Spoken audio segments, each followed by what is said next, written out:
Welcome to the Convocation Unscripted, where religion, culture, and politics intersect in real time.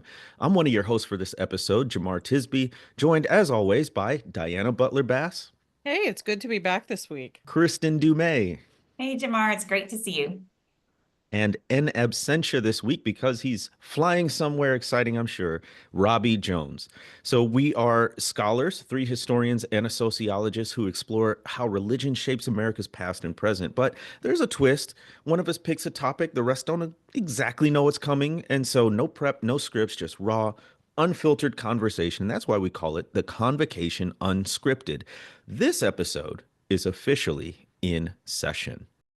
So I will kick things off this week because I've been traveling a lot. I had the wonderful opportunity to go to DC, Diana, but I missed you. We just ships passing in the night, but I got As to I see went to Catherine. New York while you were Yeah, here. you went to New York. You were flying away from me. But I had a great time. Got to go see Catherine Stewart do a book event at Politics and Prose with Congressperson Jamie Raskin, and also we recorded our convocation when I was in Robbie's office. That was fun. Then I flew from there to Little Rock, Arkansas. And that's my old stomping grounds because I used to live in the Delta. And so the big city, we would either go up to Memphis or we would go west to Little Rock. And we often went to Little Rock. So there's a church there where we've been many, many times. And they did a screening of the God and Country documentary. Y'all remember that? So Kristen, of course, was featured in it. I was featured in it. And here's what was so interesting. Well, it was two things. One, it was hosted, it was co-hosted by the church and the Central Arkansas Library System. So a public library. And it's kind of a risk for them, uh, given all the banned books, all the anti-DEI stuff, all the anti-Christian bias task force stuff. So the library officials kind of sticking their necks out just hosting this event. And then we did a screening and a Q&A with me afterwards and the pastor of the local church there. And here's the thing, and I wrote about this on my Substack. This was the first time I've seen the movie since the November 2024 presidential election. I was not prepared for how I felt because as I was watching it, you could just go down the list of everything all of us said and just check the boxes. Like we said, this was going to happen, this was going to happen, this was going to happen. Of course, in the trailer, it's Dr. Anthea Butler, professor of history at Penn, and the interviewer asks her like, "What do you fear most?" She says, I fear that we'll lose democracy as we know it." And then off camera, it's this great shot. The interview asks, "You think that could really happen?" And she just says, straight faced, "Yes." That's it. And yeah, like that is exactly what we're seeing. So it was really chilling to go through and see that everything we said was going to happen has happened or is happening. So have y'all thought about God and country or just even all of our efforts? We went on tour. We went on tour as the convocation to try to tell people. And how are you reflecting on that now? It's interesting you bring up Anthea because she and I have been friends for years and years. And she's been warning about this for a long time. So what she said on screen is just something she's said over coffee to her friends. And like this is bad. This is the trajectory. This could happen. I remember her sitting with a group of us who were all white folks and saying, I just don't think my white friends are prepared for this. And so I think that there's something to be said for the people who warned that the sky was falling in advance, and yet nobody paid any attention. And she's not the only one. We all know different friends, and ourselves experience some level of being called an alarmist or that we were exaggerating. And I think that that's not really true. I got called Trump derangement syndrome today. Mm, And it was basically for preaching on the Beatitudes. So that's a whole different thing. wow. But essentially my sermon that I got called names for was just the words of Jesus. And I think that historians were kind of straightforward about these things. We call balls and strikes, we tell stories about the past. We generally are pretty grounded as human beings, and it takes a lot for us to get sort of thrown off of that. And so when I think back about all of the people who are our friends and colleagues who have been warning about this for so long, and the fact that it was all so ignored, it makes me sad, a little depressed.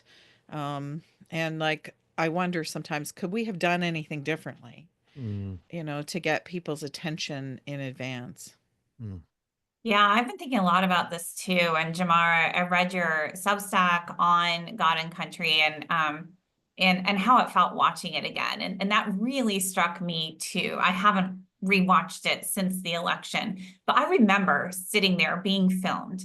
I remember when they started to ask me questions about, what's really at stake here. And I remember hesitating because I thought, do I really want to go here? But I have this thing where I'm really, really bad on camera at not telling the truth. Like I just am not wired for it. I mean, we're historians, we know a lot of stuff. And when people ask us, to tell them what we know, we kind of do. And I don't know how else to do it. This is going to get me in trouble. And a couple of other documentaries are going to come out, aren't yet out. Just wait and see. But we have the evidence. We're trained to see patterns. But both continuity and contingency. So we can never say 100% for certain, but we can definitely say there are a lot of things lining up right now that historically have been very dangerous things. We're seeing the dehumanization, right? We're seeing the consolidation of power. We're seeing these reactionary tendencies. And then the other side made it easy for us by, giving us a 900-page plan where mm, they're telling us, here's exactly what we're going to do.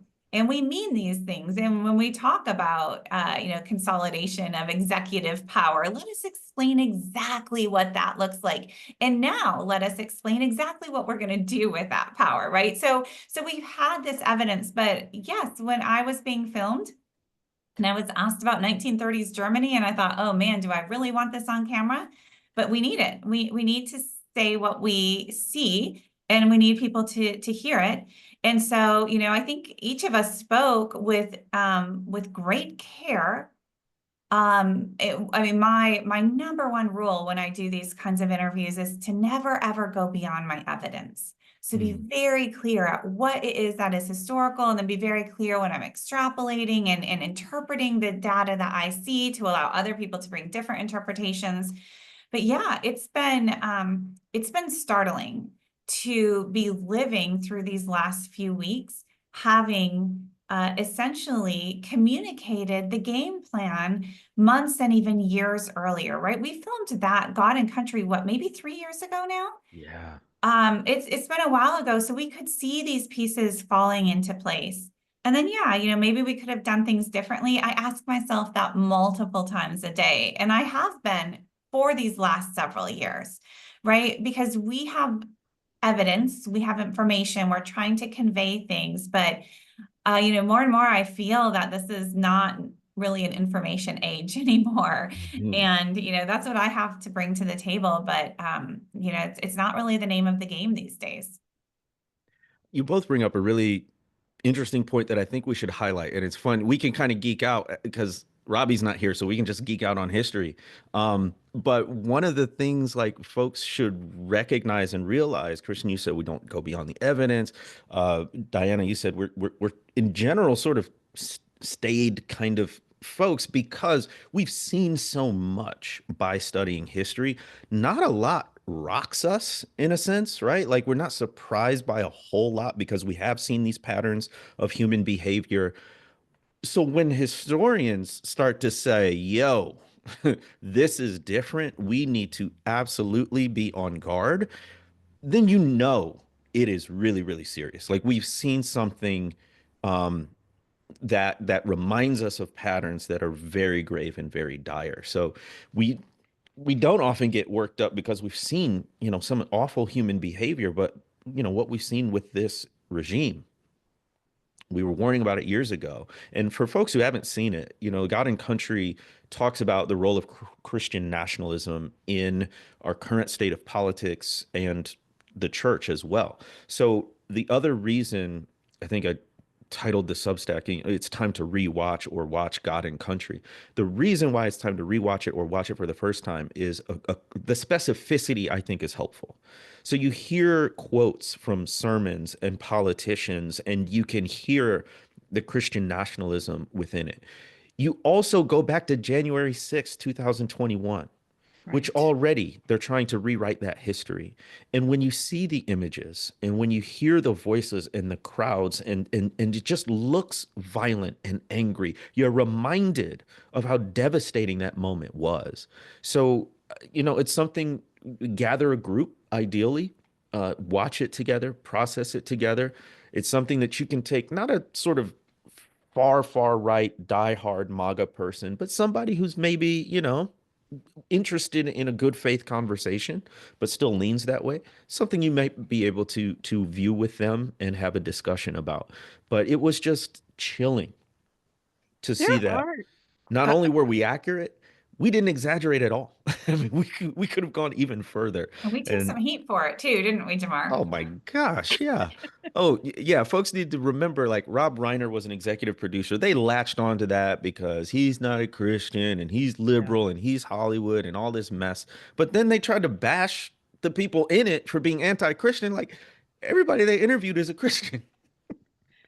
It's interesting to me when you talk about that film is to think about how heroic a group of historians have been across the board. Hmm. Who's got one of the biggest Substacks about all this? Heather Cox Richardson, who's a historian, every single day tells us God something bless about her. the past that relates to today. I think about Okay. Joanne Freeman, who is Hmm. a historian of mostly Congress, and her work on violence and politics was just predictive of stuff. Timothy Snyder, who's a Hmm. Ruth Ben Giat. I mean, these people are all our colleagues of various sorts, studying different periods of history. Couple American historians, but a couple people historians like Ruth is historian of Italy, Mhm. and Timothy is a historian of mostly Eastern Europe and the communist bloc. And Yeah. so these are the people who, when Jamar, you say, when historians start warning you, pay attention. These are the people who have been warning for a long time, in addition to us. And it's it's sort of stunning to think that our normally quiet, non-activist profession is gotten pushed center stage at this moment and is under threat in so many ways for our honesty in Hmm. telling stories of the past. Yeah. Yeah, I think listeners need to know this is something the three of us and the four of us with Robbie talk about frequently. How quickly will we be in the crosshairs? In some ways, we already are, and it's not looking great. And again, when historians are warning you, pay attention. Um, well, speaking of Christian nationalism and idolatry, really, there was I just can't wrap my head around it. So Trump on Truth Social released this AI generated video with his fever dream fantasy about turning Gaza into a Riviera. Hotels, casinos, beachfronts. The video itself is just, first of all, I mean, it's clearly AI. They're not trying to disguise that, right?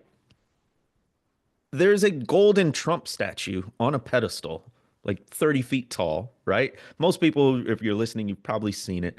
Um, but this Also, the dystopian bearded vision. breasted dancers. You can't leave Yes. out the So bearded breasted let's dancers, just, please. did y'all see the Let's hold video? off on And them what for a did you minute. think? Just first impressions. Diana, did you see the video? What were your initial impressions?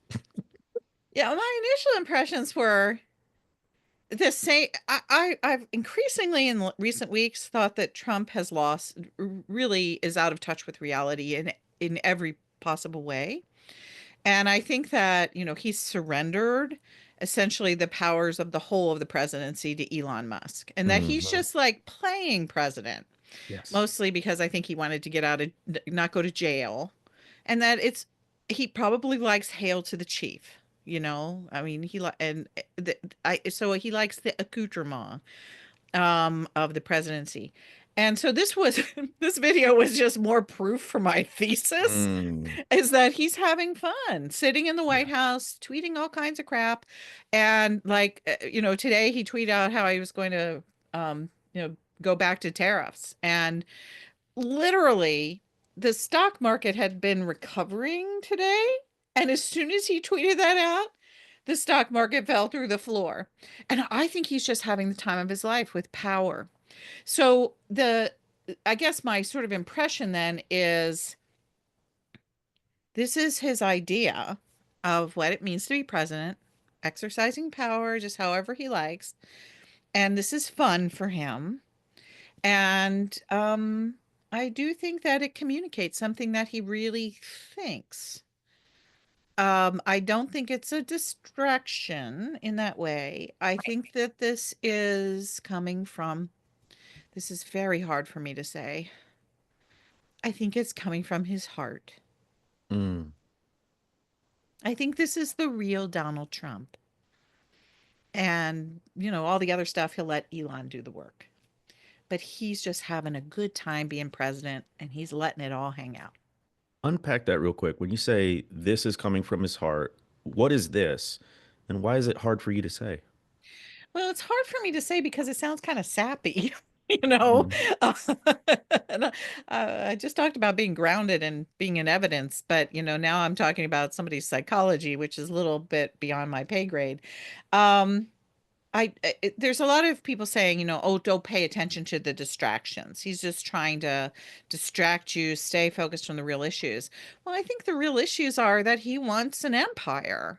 Mm. I think that he really truly believes in an imperial presidency, and he thinks that America will be made great again by returning to the vision of the late 19th century and early 20th century, when there were empires and that kings strode across continents, pulling resources from people that they thought were less than, and countries that they just could raid at will.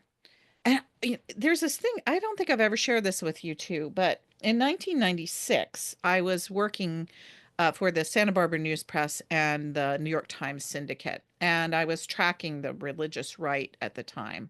And so I went to a Pat Buchanan rally Mm. in Santa Barbara, California, where I happened to live. And Pat Buchanan got up and he did his big speech and about, build a wall and all the things that, don't pry the gun out of my hand till I'm dead. All this, the Pat Buchanan xenophobic stuff that was in that campaign. And there was a table in the back of the room, and there was all the tchotchkes, the stuff, that the merch that you could buy. We didn't call it any of that at the time. It's just, t-shirts and stuff that you could buy to support Pat's campaign. And one of the t-shirts was, it said Earth First, a joke on kind of ripping on the environmentalist movement, take care of the earth first. It said Earth first, and then underneath it said, we'll mine and rape all the rest of the planets later. And see, I obviously remember that. That's 30 years ago. And I thought to myself, that's, I think that's true. I think they really do want to, in effect, rape the earth. And this whole image of taking whatever they want from Mother Earth is tied up in misogyny, it's tied up in this sort of colonialist capitalism, it's tied up into power. And so when I saw the Gaza video, I thought of that t-shirt. Mm.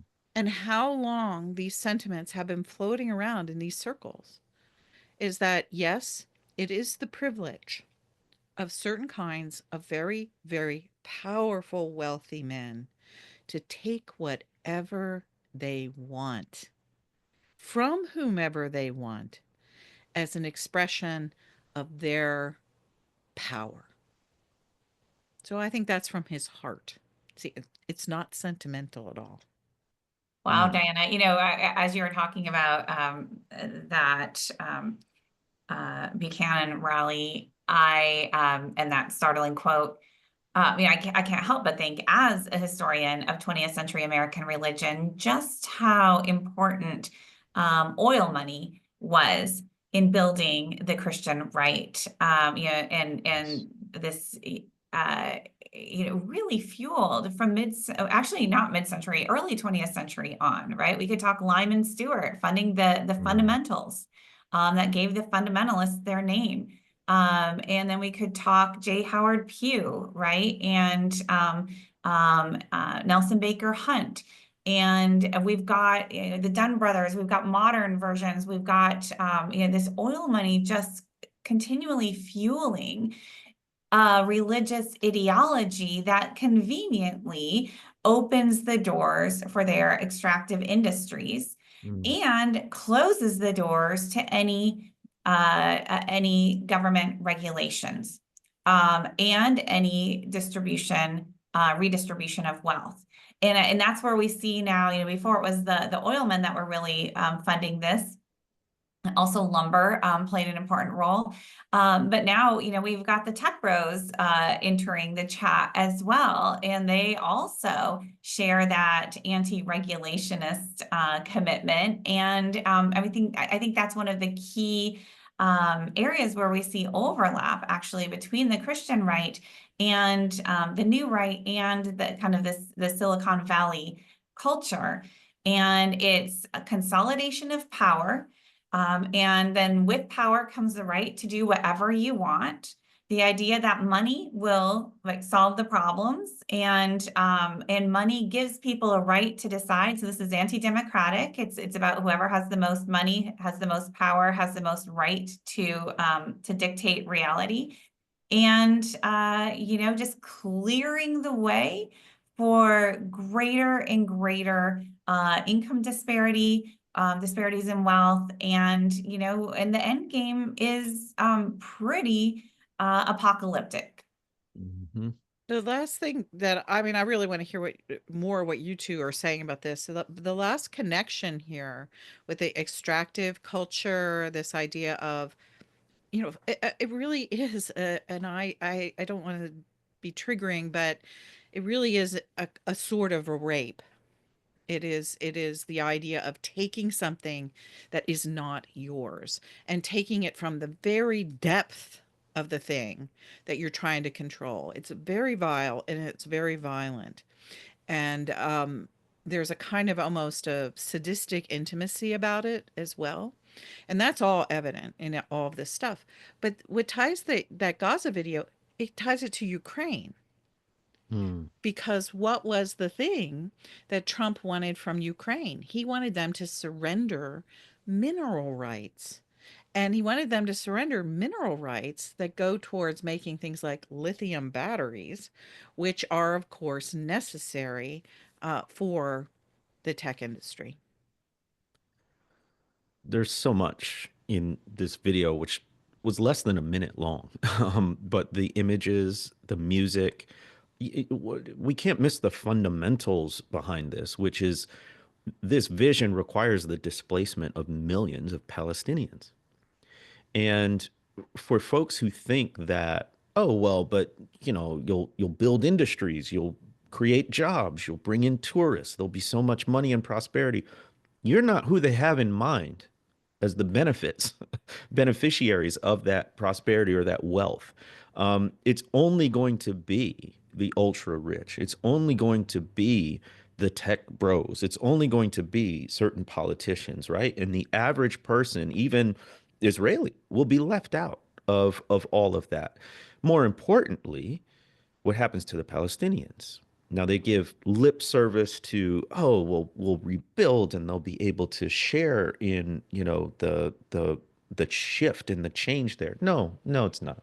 There's nothing in their behavior or their policies or their actions that indicates they give a darn about the Palestinians or want anything more than removing the problem so that they can get about their business of making more money. But I wrote about this too on my Substack, and they don't have the moral imagination for this, but what they're falling into is zero-sum thinking.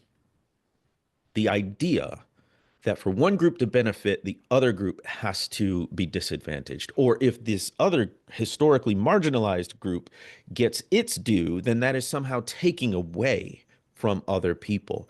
When the reality is a rising tide lifts all boats. If there was a genuine rebuilding, reparative, restorative effort in Gaza that included the Palestinians, guess what? The whole region would benefit.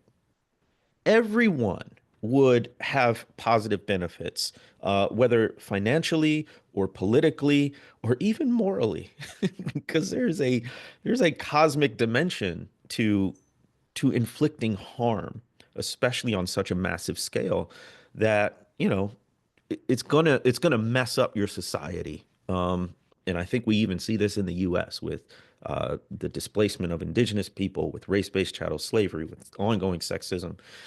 It does something to you as a person and as a society. So if we had the moral imagination, the prophetic imagination to say, if we treat other people right, it actually is good for us too. And it comes back to that MLK quote, we're tied in this inescapable web of mutuality.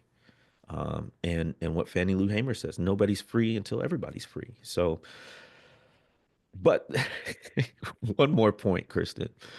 You had mentioned one of the images in there. Yeah, yeah.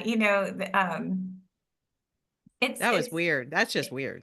It's AI, but it's also our daily reminder of the hypocrisy, our daily reminder that what people claim to care about is not what they care about, Hmm. right? Moral values, the traditional family, Christianity, Christian morality, all of these things, right? Just very, very disposable.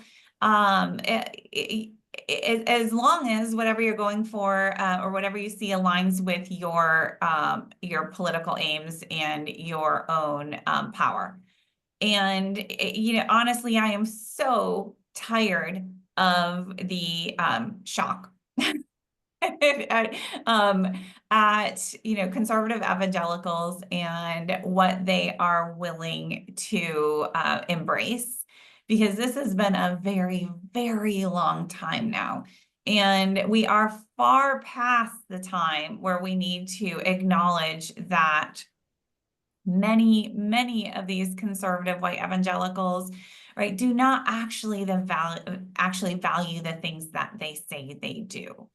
And we can't constantly be shocked by what they're willing to embrace. We just have to recalibrate and say, oh, these are their values.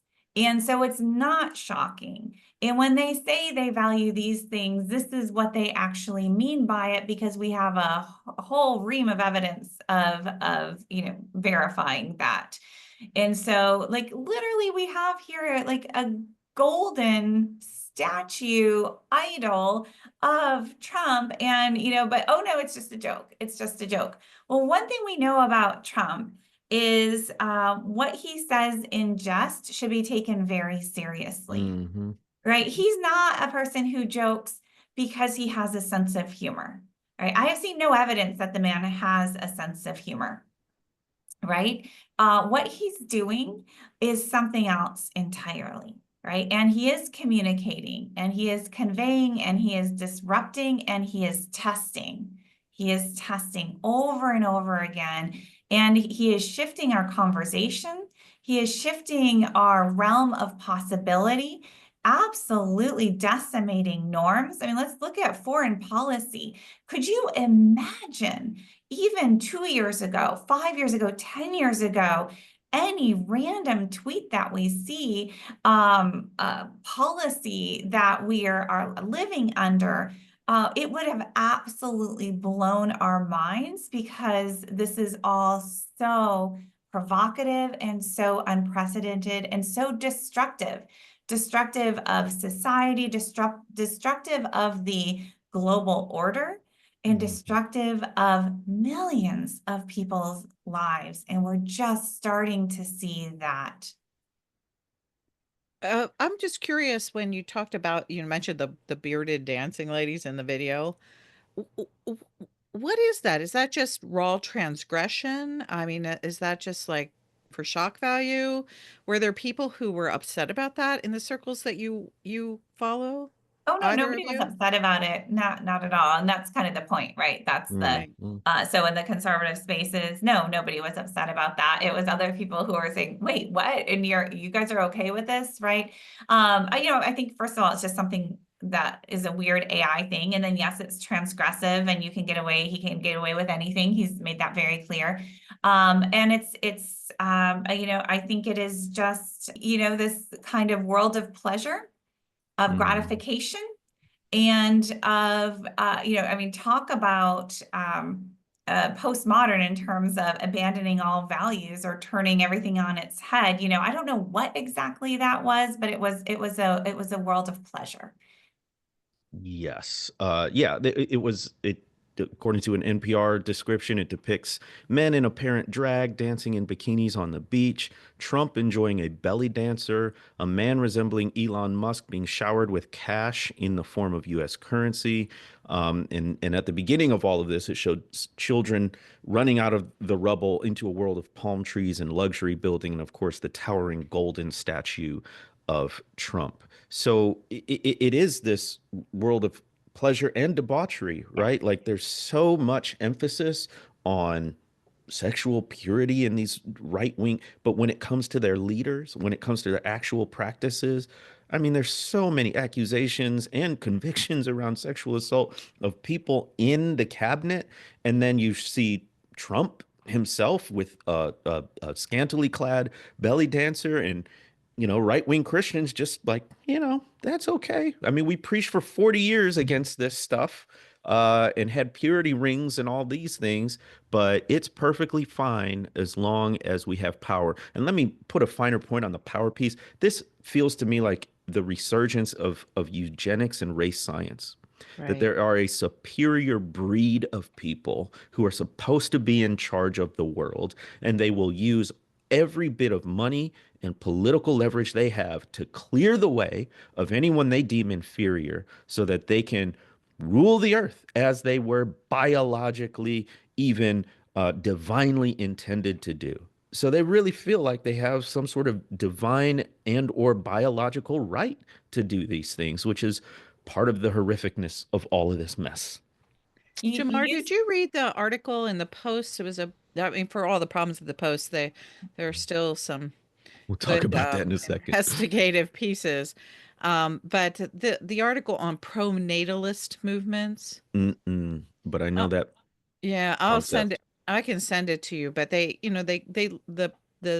article focused on one couple who has an enormous number of children, and we know we've all studied Quiverful and some of these other pro-natalist evangelical groups, but the pro-natalist movement has sort of moved over into the techno utopian space.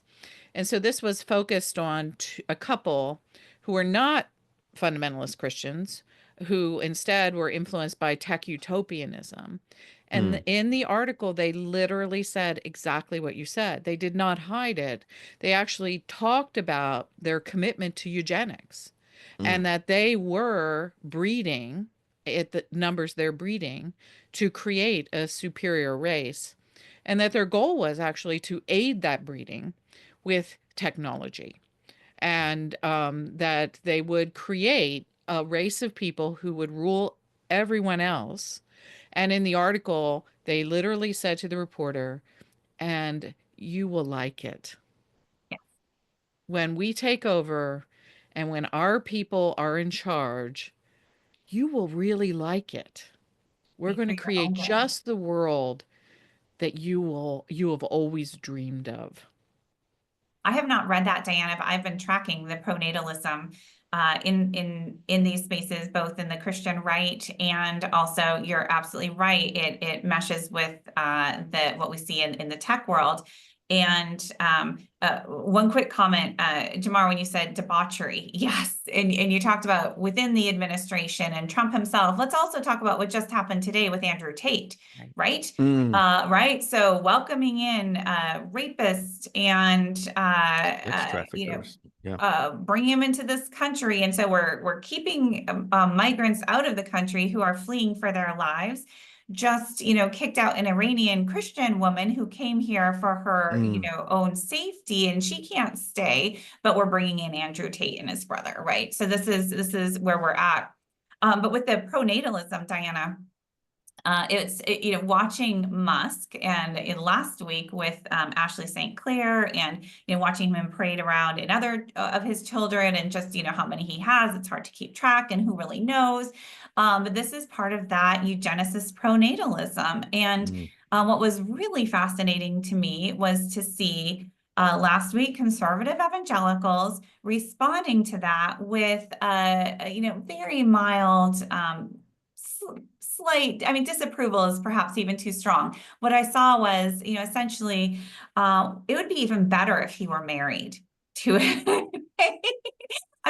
good job here. You're on the right track. And this just gentle little, nudge, like if it's not too much trouble, now it would Put be a ring on it, better. buddy. This was a prominent conservative evangelical sociologist who was saying this. And it just reminded me how Okay, who said it? I need to know who said this.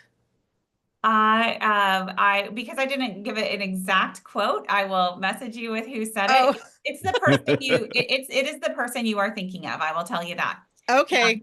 And I'm sure I know who it is, and yes. boy, and am the I one not who has surprised. the uncanny ability where every one of his studies backs up this conservative Christian pronatalist culture and patriarchy. So, that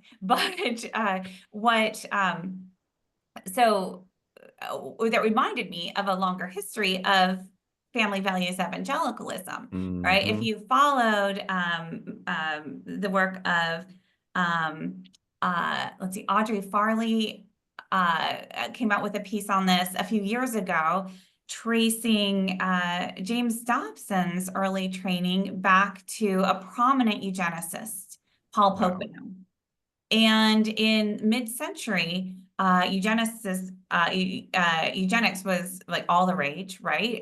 If you look at what they were advocating, patriarchal marriage, keeping women in the home, purity, having lots of kids, right? All of these things map perfectly onto evangelical family values culture. It just gets rebranded. And there is a direct, very tight connection between mid-century eugenics and what Dobson ends up building at Focus on the Family.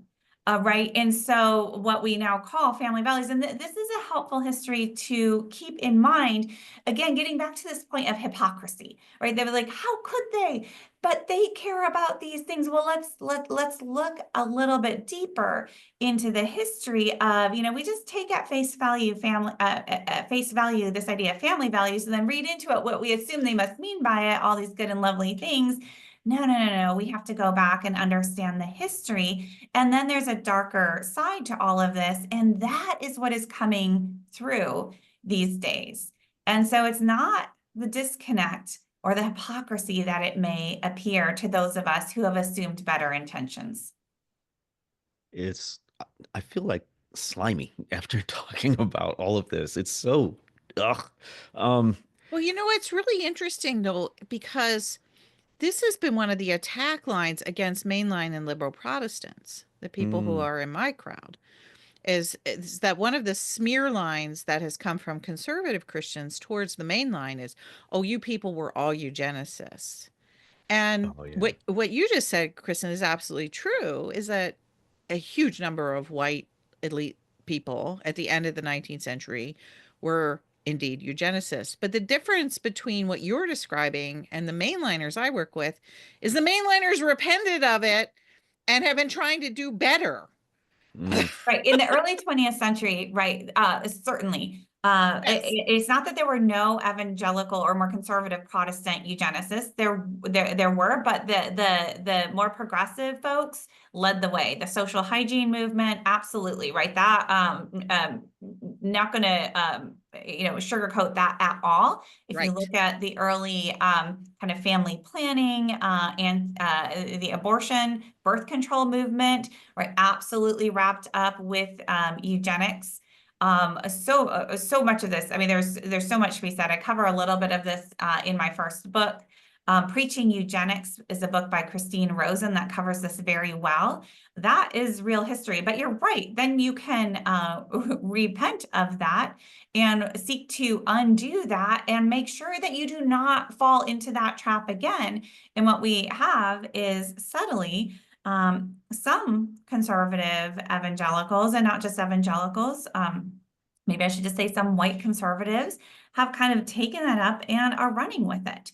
And if you are on X at all, social media, and if you're following some of these Christian nationalist spaces, these issues are alive and well, right? Pronatalism and white supremacy. And I mean, the masks are off. And you can see now very clearly the connection. And not everybody who has a lot of kids and not everybody who embraced the quiverful movement is a part of this political vision. But those who also see it as a way to breed a superior white race are becoming pretty clear about it. They are not hiding it anymore. And so it's a little bit easier for us to talk about it, less kind of, interpretive leaps needed. And they're just right out saying it. And so now the burden is really on those who maybe share some values, but not, the eugenicists and white supremacist ones, to like very clearly separate and denounce. And I'm seeing a little bit of that, but not as much as clearly we should expect. I mean, listening to you both peel back the historical layers to help us understand the roots of this, I think that's why the Convocation Unscripted is really important as a sort of platform and mouthpiece to be able to communicate these things clearly. And it actually reminds me of how that's getting so much harder. So just briefly, I gotta mention Bezos and his latest thing at the Washington Post. So he posts on social media this message. I shared a note with the Washington Post team this morning. Of course, Bezos owns the Post. I'm writing to let you know about a change coming to our opinion pages. We're going to be writing every day in support and defense of two pillars: personal liberties and free markets. And he goes on, we'll cover other topics too, of course. I love this line. But viewpoints opposing those pillars will be left to be published by others. This wonderful word salad of gobbledygook, right? He goes on and on. He says, I am of America and for America and proud to be so. Our country didn't get here by being typical, and a big part of America's success has been freedom in the economic realm and everywhere else. Freedom is ethical. It minimizes coercion and practical. It drives creativity, invention, and prosperity. And he says he offered the job to the existing editor, who was like, no, I will not. And then he ends and says, I'm confident that free markets and personal liberties are right for America. Also believe these viewpoints are underserved in the current market of ideas and news opinion. I'm excited for us together to fill that void. Jeff. I'll say this. I posted this as a carousel on Instagram, and the number of comments I got that were basically like, what the heck is he saying? Like, it was just this corporate speak, this double speak. He deliberately was trying to fill the announcement with so much fluff that people missed the core of it, right? And it worked for some, but most people saw through it. and said, okay, this guy who's talking about democracy dies in darkness, talking about free speech, is now going to the opinion section and telling them what they can and can't write about. So, did y'all see this? Quick thoughts on it. Oh, yes, I saw it. I canceled my Washington Post subscription finally that I Yeah. had been defending to you two for so long. And then this morning, my husband showed me a tweet, or maybe it was something on Blue Sky, said, nobody understands what he meant. And this is what he means. Free markets means leave me the F alone. Personal liberty means leave me the F alone. That's what it means. Jeff Bezos wants to do whatever Jeff Bezos wants to do, and he does not want any government regulation or any moral authority telling him he can't. Yeah, Yeah. freedom for the billionaires, but not for thee. You know, I have to say, right now, this week, I've been working on a chapter from Live, Laugh, Love next book on the 1960s and 70s and the kind of economics underlying the Christian right. And my goodness, free markets and personal liberties, or scare quotes there for those who aren't watching and just listening. I mean, there is a deep historical resonance here with just, the right. This has been the mantra of the right for more than half a century, but we know what that means, right? Personal liberties for whom? I mean, the three of us here right now, like I would love to say we take great comfort in the fact that, there's such widespread commitment to, to freedom and to personal liberties and to the free speech. I can say that, at least speaking for myself, not taking a lot of comfort in that right now, because we know quite well that this is probably not going to apply to us saying the things that we are saying, right? And history has a pretty bleak track record there, and the free markets too. Right, free market capitalism, that is just baked in. Now, whatever you think about economic theories, you also have to understand that this is baked into the reactionary right. This has been what they have been promoting, and then along with it comes this very kind of extreme package of a broader social, political, cultural project.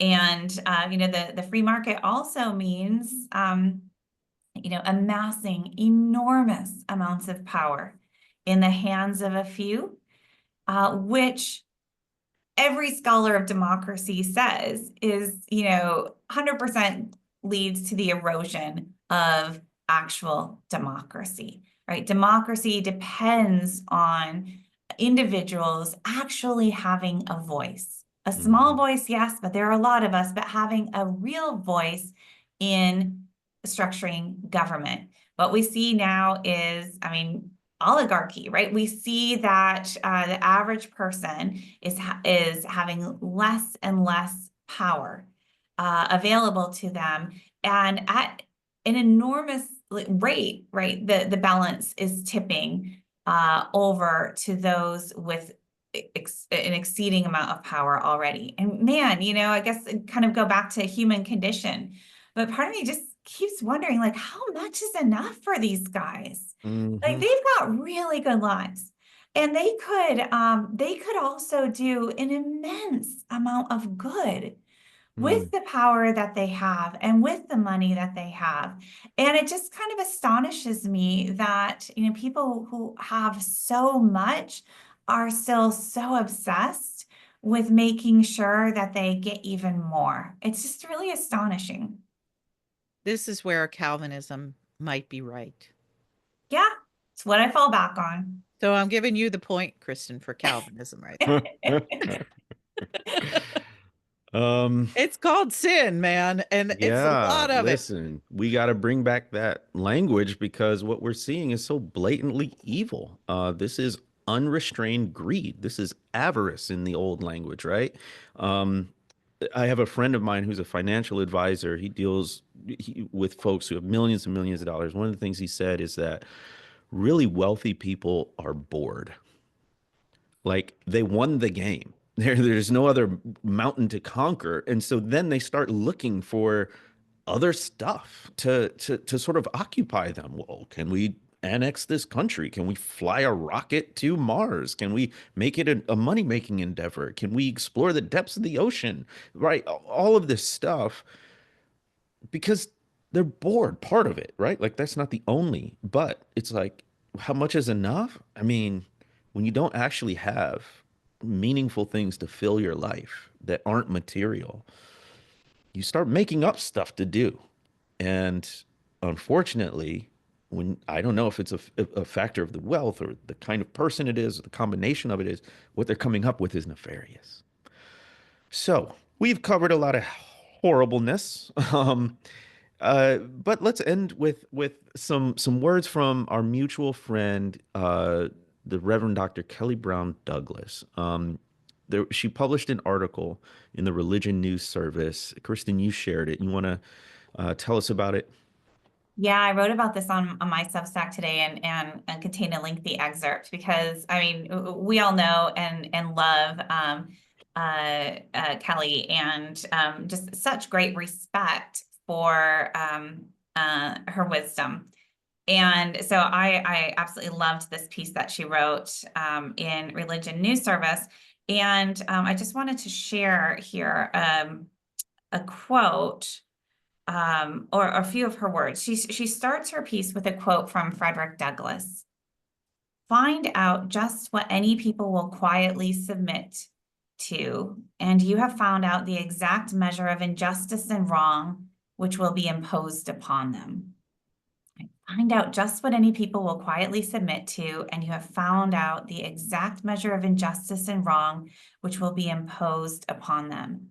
Those are powerful words. That's Frederick Douglass, right? And she gives some of the background to that quote, and you have to read her larger piece for this. But essentially what she's doing is calling all of us to return to a sense of our humanity, an appreciation of the humanity of others, the dignity of others, and just calling us back to basic goodness.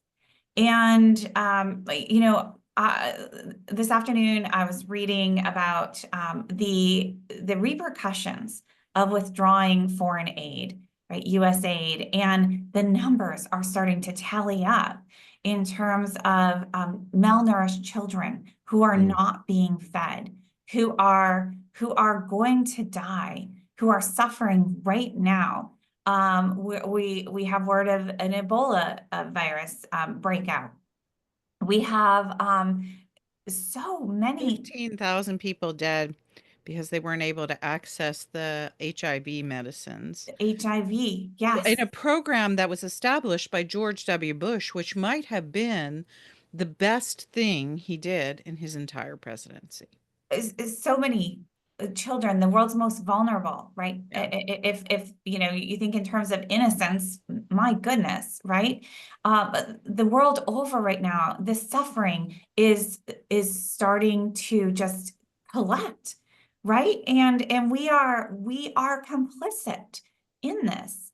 And this piece just kind of calls us back to this, and it's a piece reflecting on the barrage of executive orders, right? The defunding of these agencies.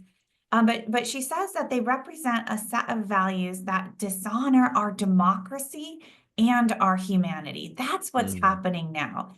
At the heart of this shift lies a deep fear, she writes, fear for one's status, livelihood, and well-being that becomes the seedbed for radical solutions. But fear alone does not explain how such rapid undermining of a democracy occurs. And then she talks about that quote and then talks about, it really calls us all, Americans, Christians, to remember who we are, to remember our core values, and to act accordingly. Because if we do not do so, And if we do not stand up now and be willing to take on some risk ourselves, we are actively complicit in this dehumanization of fellow children of God, right? Fellow human beings with innate dignity.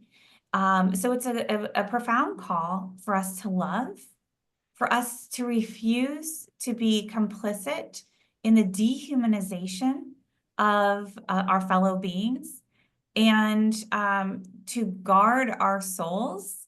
And the only way to do so really is to also take action. So I just want to recommend that piece, the Reverend Dr. Kelly Brown Douglas, Religion News Service, as a word of challenge to all of us. Thank you. A beautiful reflection and a reminder. Yeah, we're losing not only democracy, but our humanity. But we do have a choice. We can act. We can oppose what we're seeing here. And we thank you, our listeners, for tuning in and being part of the resistance in whatever way we can figure out. So on behalf of me and my co-host, thank you for joining the Convocation Unscripted. Remember, of course, to subscribe to our newsletter, convocation.substack.com. Also, our individual Substacks are in the show notes. We'll see you soon at the next Convocation.